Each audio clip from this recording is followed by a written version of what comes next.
Continuamos hoy estudiando el capítulo 10 del Evangelio según San Juan. Y en nuestro programa anterior estábamos hablando de la alegoría que hizo el Señor Jesús al redil, contenida en los primeros 6 versículos de este capítulo 10 de Juan.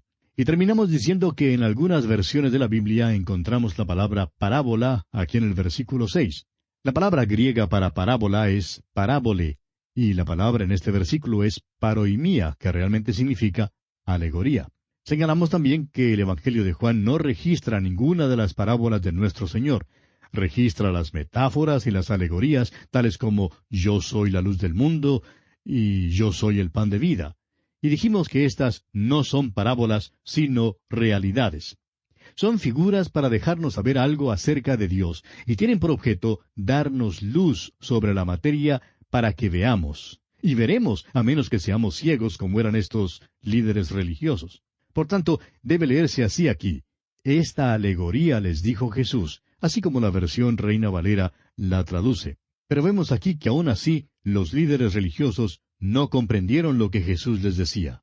Allá en el capítulo 13 del Evangelio según San Mateo, versículo 9, el Señor Jesucristo dijo, «El que tiene oídos para oír, oiga». Es posible tener oídos y sin embargo no oír, amigo oyente. Ellos le oyen, esto es seguro, pero no le oyen como palabra de Dios. Esto es lo importante. Amigo oyente, ¿cómo le oye usted? Es de esta misma diferencia en el oír a la cual nuestro Señor se refirió cuando citó del profeta Isaías allá en el capítulo 13 de Mateo, versículo 14, diciendo, «De oído oiréis y no entenderéis, y viendo veréis y no percibiréis». Hasta aquí pues hemos hablado de la puerta del redil. Hablemos ahora de la puerta de las ovejas. Leamos los versículos 7 y 8 de este capítulo 10 de San Juan. Volvió pues Jesús a decirles, de cierto os digo, yo soy la puerta de las ovejas. Todos los que antes de mí vinieron, ladrones son y salteadores, pero no los oyeron las ovejas. Aquí Jesús da otra alegoría. Ha hablado en cuanto a la puerta del redil, pero ahora da otro paso y dice que Él es la puerta de las ovejas. El Señor Jesús es la puerta para los que salen de Israel. Acaban de expulsar de la sinagoga al ciego. Fue echado fuera del redil. Inmediatamente el Señor Jesús vino a este hombre y se reveló a él. Cuando el Señor Jesús se reveló a este hombre, se constituyó en la puerta para él. Este hombre ha sido traído del redil al Señor Jesucristo para seguirle. Esta es la segunda gran verdad que nuestro Señor declara en este capítulo 10 de Juan. Hay un buen ejemplo de esta verdad allá en el libro de Éxodo, capítulo 33, versículos 7 al 11. De costumbre, el tabernáculo permanecía en el centro del campamento de Israel, pero después del pecado de los israelitas, Moisés decidió dejarlo alejado del campamento. Ahora Moisés les dice que si quieren llegar a Dios, tienen que salir del campamento. Cualquiera que quisiera ser identificado con Dios, tenía que apartarse del pecado de la nación de Israel. Nuestro Señor declarará este mismo principio allá en el capítulo 15 de este Evangelio de Juan, cuando dice, «Yo soy la vid verdadera, vosotros los pámpanos». La vid en el Antiguo Testamento era un cuadro de la nación de Israel. Jesús está diciendo que ya no es la relación con la nación de Israel, sino la relación con Él, lo que significa la unión de los pámpanos con la vid. Deben salir del judaísmo, de la ley, del ritualismo, y deben venir a Él. Está diciendo que Él es la puerta por la cual tienen que entrar. Ahora recuerde usted que está hablando con las autoridades religiosas y con el ciego. A propósito, algunos de estos mismos hombres acudieron a Jesús después de su resurrección. Qué consuelo es para nosotros el hecho de que Jesús repite que las ovejas no seguirán a los ladrones y salteadores. Es posible que el nuevo creyente por un tiempo se meta en una secta falsa o en un ismo, pero si es una verdadera oveja, seguirá al pastor. Bien, y hablemos ahora de la puerta. Leamos los versículos 9 y 10 de este capítulo 10 del Evangelio según San Juan. Yo soy la puerta. El que por mí entrare será salvo, y entrará y saldrá, y hallará pastos. El ladrón no viene sino para hurtar y matar y destruir. Yo he venido para que tengan vida, y para que la tengan en abundancia. Jesucristo es el camino. Él es el único camino. Usted, amigo oyente, entra y sale por Él. Ha venido para traernos una vida abundante. Es por eso que el apóstol Pedro predicó que en ningún otro hay salvación, porque no hay otro nombre bajo el cielo dado a los hombres en que podamos ser salvos. El ladrón viene para hurtar, para matar y para destruir. Y creemos que esta es una buena prueba que se puede aplicar a una iglesia u organización o programa radial que se diga ser evangélico. ¿Se está enriqueciendo alguien de esto? Jesús, amigo oyente, vino a salvar a los pecadores, vino para darnos vida, una vida abundante. Hagamos ahora un breve repaso de este pasaje. En el versículo 1 encontramos la puerta del redil. El redil es la nación de Israel. Jesús saca a sus ovejas del judaísmo, del dominio de la ley. En el versículo 7 tenemos la puerta de las ovejas. Jesús es la puerta para los que salen del judaísmo. Por ejemplo, el ciego no tuvo a dónde ir después de la excomunión. En el capítulo 2 de los Hechos, versículo 40, leemos, «Sed salvos de esta perversa generación». Ahora, en el versículo 9, aquí en Juan capítulo 14, tenemos la puerta misma.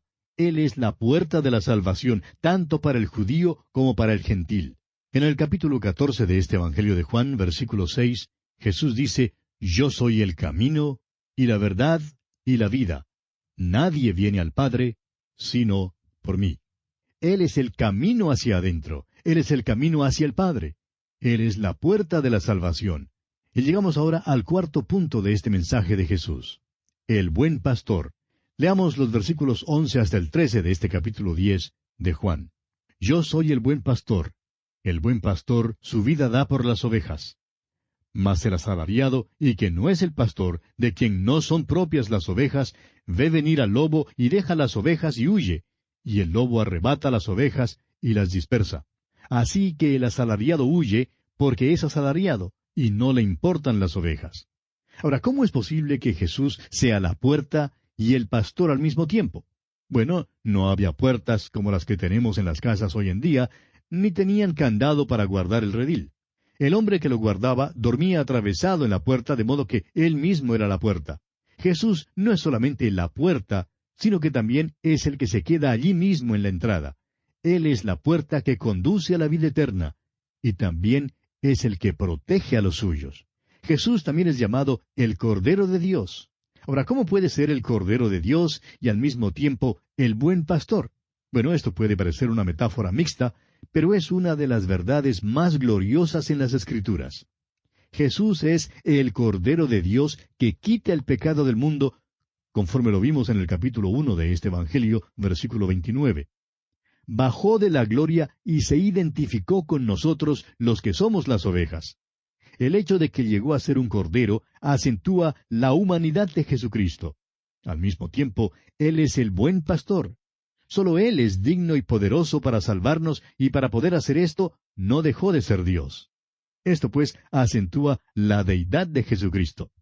Él es el buen pastor, y como buen pastor da su vida por las ovejas. Esto corresponde al Salmo 22 y lo cumple. Describe además su obra pasada. También es el gran pastor, y esto corresponde al Salmo 23.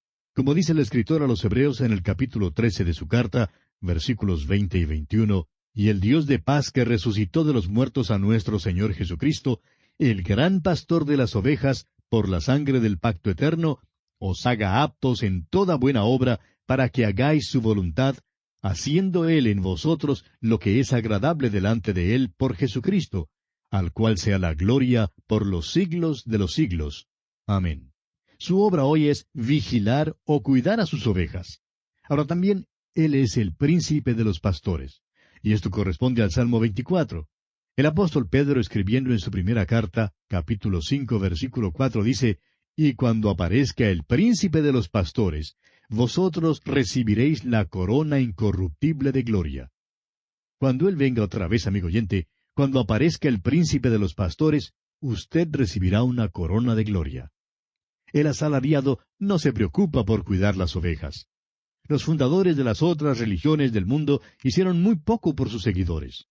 Los líderes de sectas religiosas modernas realmente se están enriqueciendo a costa de sus seguidores. Pero el pastor, el verdadero pastor, da su vida por las ovejas y las protege. Leamos ahora los versículos 14 y 15 de este capítulo 10 del Evangelio según San Juan. Dice el Señor, Yo soy el buen pastor, y conozco mis ovejas, y las mías me conocen, así como el Padre me conoce, y yo conozco al Padre, y pongo mi vida por las ovejas. Tenemos aquí una maravillosa relación. El apóstol Pablo escribió las siguientes palabras en su carta a los Filipenses capítulo 3 y versículo 10. A fin de conocerle y el poder de su resurrección. Conocerle, amigo oyente, es amarle, y Él conoce las ovejas. Uno debe leer lo que Dios dice en cuanto a los pastores, por medio del mensaje de Ezequiel, allá en el capítulo 34 de su profecía. Ahora fíjese usted que esta es la tercera vez que Jesús dice que sus ovejas le conocen. Conocer a Jesucristo, amigo oyente, es lo de mayor importancia. Todo lo demás llega a ser cosa secundaria. Por eso mismo hemos dejado de disputar en cuanto a pequeños detalles. Vamos a dejar de disputar en cuanto a la religión y en cuanto a los detalles. Lo importante, amigo oyente, lo verdaderamente importante es conocer a Jesucristo. ¿Le conoce usted? ¿Conoce su voz y oye al pastor? No hay ningún pastor como este. David arriesgó su vida para salvar a sus ovejas de un oso y de un león. Pero el hijo de David muere por sus ovejas.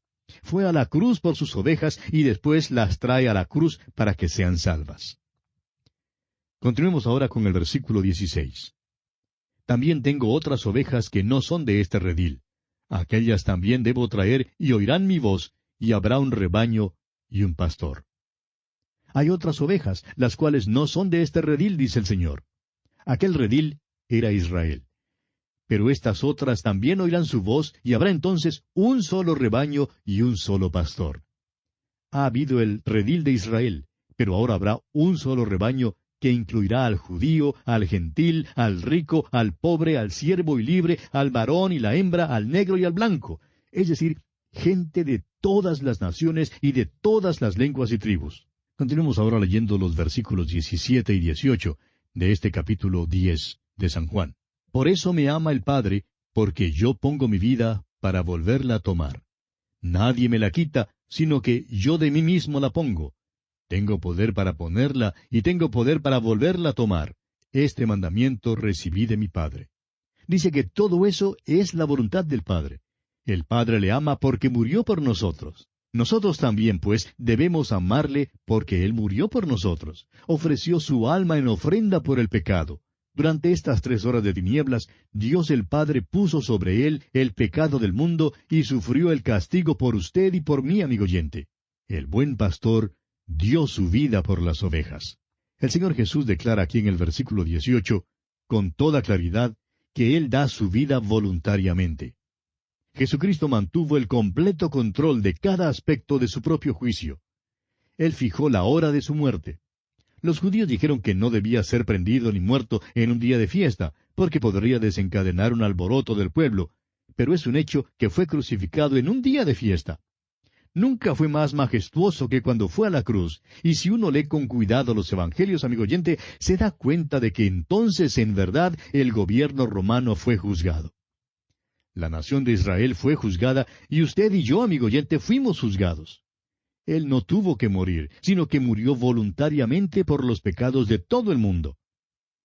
El escritor a los Hebreos dice en el capítulo 12 de su carta, versículo 2, «Puestos los ojos en Jesús, el autor y consumador de la fe, el cual por el gozo puesto delante de él, sufrió la cruz, menospreciando el oprobio». Ningún hombre pudo tocarle sin su permiso. Alegó tener poder para poner su vida y volverla a tomar. Continuemos ahora con los versículos 19 al 21. Volvió a haber disensión entre los judíos por estas palabras. Muchos de ellos decían, «Demonio tiene y está fuera de sí. ¿Por qué le oís?» Decían otros, «Estas palabras no son de endemoniado. ¿Puede acaso el endemoniado abrir los ojos de los ciegos?» Hay una división. ¿Por qué? Porque algunos son ovejas y otros no lo son. Las ovejas oirán y los otros no oirán. La cuestión todavía es la misma hoy en día, como lo fue en aquel entonces. O el Señor Jesucristo era un loco, o es el Salvador del mundo. O tiene demonio, o es el Hijo de Dios. Siempre ha habido esa división. Cuando el apóstol Pablo predicó allá en Atenas, algunos creyeron y otros no creyeron. Cuando nosotros predicamos, algunos creen y otros no creen. No podemos esperar que sea de otro modo. Creemos que los teólogos que se autoidentifican como liberales son los hombres más inconsecuentes e ilógicos que hay. Jesucristo no puede ser un buen maestro y un gran ejemplo sin ser el Hijo de Dios. O es un fraude o es el Hijo de Dios. Uno no puede ser liberal y todavía ser consecuente. Jesús o es un loco o es el Dios y Salvador suyo y mío, amigo oyente. Veamos ahora cómo Jesús afirma su deidad. Veamos el versículo 22 de este capítulo 10 de Juan. Celebrábase en Jerusalén la fiesta de la dedicación. Era invierno. La fiesta de los tabernáculos se celebraba en la última parte del mes de octubre y la fiesta de dedicación en los últimos días de diciembre. Y por tanto, hay un intervalo aquí de 2 meses. En esta fiesta se recordaba el tiempo cuando Judas Macabeo libertó el templo de Antíoco Epífanes, el sirio, quien lo había contaminado. Esto ocurrió en el año 167 a.C. y todavía se celebraba en el tiempo de nuestro Señor. La expresión era invierno es simbólica del hecho de que Jesús no tiene más que ver ahora con la nación de Israel. De aquí en adelante, en el Evangelio según San Juan, Jesucristo solo habla a los suyos. No habrá otro llamamiento público. Ahora es demasiado tarde para la siega. El Cordero de Dios se recluye en preparación para ir a la cruz y para morir por los pecados del mundo. Amigo y hermano que nos escucha, permítanos recordarle que es posible divertirse por demasiado tiempo. Es invierno para usted, y vendrá el día cuando no le será posible testificar más. Si usted va a testificar, mejor es que lo haga ahora. Por otra parte, si usted nunca ha aceptado a Jesucristo como su Salvador personal, permítanos recordarle que el invierno puede venir también en cuanto a esto. Sí, amigo oyente, llegará el tiempo cuando ya será demasiado tarde para ser salvo. Uno puede persistir en rechazar al Señor Jesucristo tantas veces que al final ya no podrá aceptarle. El profeta Jeremías dice en el capítulo 8 de su profecía, versículo 20, «Pasó la siega, terminó el verano, y nosotros no hemos sido salvos». Volviendo ahora al capítulo 10 del Evangelio según San Juan, leamos los versículos 23 y 24. «Y Jesús andaba en el templo por el pórtico de Salomón. Y le rodearon los judíos y le dijeron, «¿Hasta cuándo nos turbarás el alma? Si tú eres el Cristo, dínoslo abiertamente». Había allí un gran pórtico que era para los gentiles, es decir, para los que no eran judíos. Nuestro Señor ya no entra, es invierno, y anda por el pórtico de Salomón. Jesús había puesto su identidad de manifiesto con suma claridad, y aquellos que le aceptaron comprendieron que Él era el Mesías, el Cristo. Recuerde usted que Andrés le había dicho a su hermano que había encontrado al Mesías. Natanael le reconoció como el Hijo de Dios, el Rey de Israel. La mujer samaritana, por su parte, comprendió quién era, y también el ciego aquí. Pero estos líderes religiosos, con sus preguntas sutiles, realmente tratan de culpar a Jesús. Hacen creer que Jesús es culpable de no dar suficiente información, cuando la verdad es que la culpa es de ellos por no querer creer lo que Dios les había revelado. Pues bien, Él ha revelado que Él es el Mesías. Y ahora lo declara una vez más. Leamos los versículos 25 y 26 de este capítulo 10 del Evangelio según San Juan. Jesús les respondió, «Os lo he dicho y no creéis. Las obras que yo hago en nombre de mi Padre, ellas dan testimonio de mí. Pero vosotros no creéis, porque no sois de mis ovejas, como os he dicho». Jesús le dice que Él tiene las evidencias de que es el Mesías. Sus obras dan testimonio de ello. Había nacido en el linaje de David conforme a la profecía. Fue presentado por Juan el Bautista. Ningún hombre jamás enseñó como Él enseñó. Ningún hombre había podido redarguirle de pecado. Cuando Juan el Bautista envió a sus discípulos a que indagaran si Jesús era el Mesías o si debían buscar a otro, Jesús les mandó que fueran y contaran a Juan el Bautista las obras que él hacía. Y así Juan el Bautista sabría si él tenía las credenciales del Mesías o no. Es que su enseñanza, su vida y sus milagros demostraron que él era el Mesías. El problema no radicaba en la falta de credenciales por parte de Jesús. El problema estaba en el corazón que no cree. No creyeron, y el hecho de que no creyeron demostraba que no eran sus ovejas. Y bien, amigo oyente, vamos a detenernos aquí. Continuaremos, Dios mediante, en nuestro próximo programa. Que Dios le bendiga ricamente.